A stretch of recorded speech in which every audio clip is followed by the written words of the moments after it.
It was late one fall in Halloween Land, and the air had quite a chill. Against the moon a skeleton sat, alone upon a hill. He was tall and thin with a bat bow tie. Jack Skellington was his name. He was tired and bored in Halloween Land. Everything was always the same. I'm sick of scaring, the terror, the fright. I'm tired of being something that goes bump in the night. I'm bored with leering my horrible glances, and my feet hurt from dancing those skeleton dances. I don't like graveyards. I need something new. There must be more to life than just yelling boo.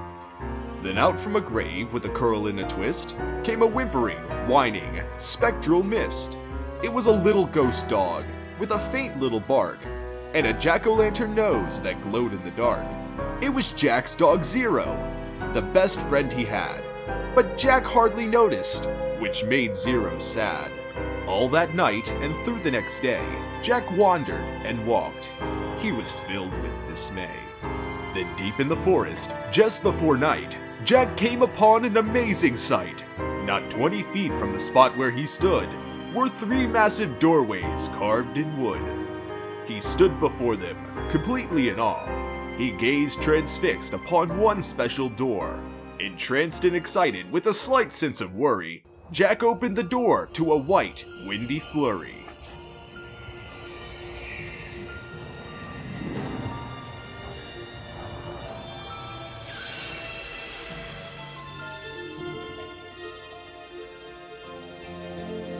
Jack didn't know it, but he'd fallen down into the middle of a place called Christmas Town. Immersed in light, Jack was no longer haunted. He finally found the feeling he wanted. And so that his friends would not think him a liar, he took the present-filled stockings that hung by the fire. He took candy and toys that were stacked on the shelves, and a picture of Santa with all of his elves. He took the ornaments and the star from the tree. And from the Christmas Town sign, he took the big letter C. He picked up everything that sparkled or glowed. He even picked up a handful of snow. He grabbed it all without being seen and took it back to Halloween. Back in Halloween, a group of Jack's peers stared in amazement at his Christmas souvenirs. For this wondrous vision, none were prepared. Most were excited, though a few were quite scared. For the next few days, while it lightened and thundered, Jack sat alone and obsessively wondered. Why is it they get to spread laughter and cheer, while we stalk graveyards spreading panic and fear? Well, I could be Santa, and I could spread cheer. Why does he get to do it year after year? Outraged by injustice, Jack thought and he thought. Then he got an idea. Yes, why not? In Christmas Town, Santa was making some toys, when through the din he heard a soft noise. He answered the door, and to his surprise, he saw weird little creatures in strange disguise. They were altogether ugly and rather petite. As they opened their sacks, they yelled, "Trick or treat!" Then a confused Santa was shoved into a sack and taken back to Halloween to see Mastermind Jack. In Halloween, everyone gathered once more, for they'd never seen a Santa before. As they cautiously gazed at the strange old man, Jack related to Santa his masterful plan. My dear Mr. Claus, I think it's a crime that you get to be Santa all of the time. But now I will give presents, and I will spread cheer. We're changing places. I'm Santa this year. It is I who will say Merry Christmas to you. So you may lie in my coffin, creak doors, and yell boo. And please, Mr. Claus, don't think ill of my plan, for I'll do the best Santa job that I can. And though Jack and his friends thought they'd do a good job, their idea of Christmas was still quite macabre. They were packed up and ready on Christmas Eve day, when Jack hitched his reindeer to his sleek coffin sleigh. But on Christmas Eve, as they were about to begin, a Halloween fog slowly rolled in.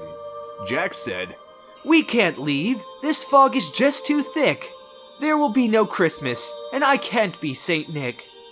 Then a small glowing light pierced through the fog. What could it be? It was Zero, Jack's dog. Jack said, Zero with your nose so bright, won't you guide my sleigh tonight? And to be so needed was Zero's great dream. He joyously flew to the head of the team, and as the skeletal sleigh started its ghostly flight, Jack cackled, "Merry Christmas to all, and to all a good night." 'Twas the nightmare before Christmas, and all through the house, not a creature was peaceful, not even a mouse. The stockings were all hung by the chimney with care. When opened that morning would cause quite a scare. The children, all nestled so snug in their beds, would have nightmares of monsters and skeleton heads.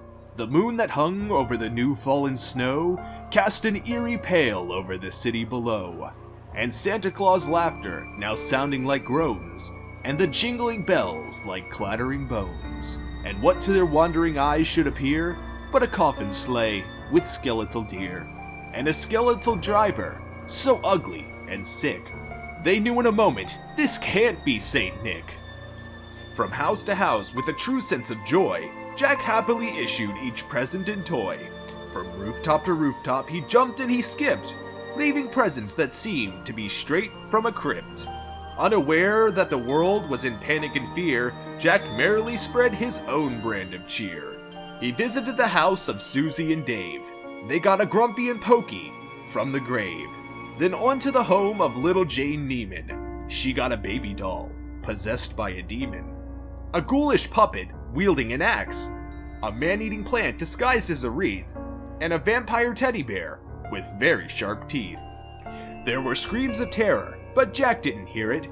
He was much too involved with his own Christmas spirit. Jack finally looked down from his dark, starry flight. He saw the commotion, the noise, and the light. Why, they're celebrating! It looks like such fun! They're thanking me for the good job that I've done. But what he thought were fireworks meant as goodwill were bullets and missiles intended to kill. Amidst the barrage of artillery fire, Jack urged Zero to go higher and higher. And away they flew like the storm of a thistle, until they were hit by a well-guided missile. And as they fell on the cemetery, way out of sight, was heard, "Merry Christmas to all, and to all a good night." Jack pulled himself up on a large stone cross, and from there he reviewed his incredible loss. I thought I could be Santa. I had such belief. Jack was confused and filled with great grief. Not knowing where to turn, he looked towards the sky. Then he slumped on the grave and started to cry. And as Zero and Jack lay crumpled on the ground, they suddenly heard a familiar sound. "My dear Jack," Santa said, "I applaud your intent. I know wreaking such havoc was not what you meant. And so you are sad and feeling quite blue, but taking over Christmas was the wrong thing to do. I hope you realize Halloween's the right place for you. There's a lot more, Jack, that I'd like to say. But now I must hurry, for it's almost Christmas Day." He jumped in his sleigh, and with a wrinkle of an eye, he said, "Merry Christmas," and bid them goodbye. Back home, Jack was sad, but then, like a dream, Santa brought Christmas to the land of Halloween.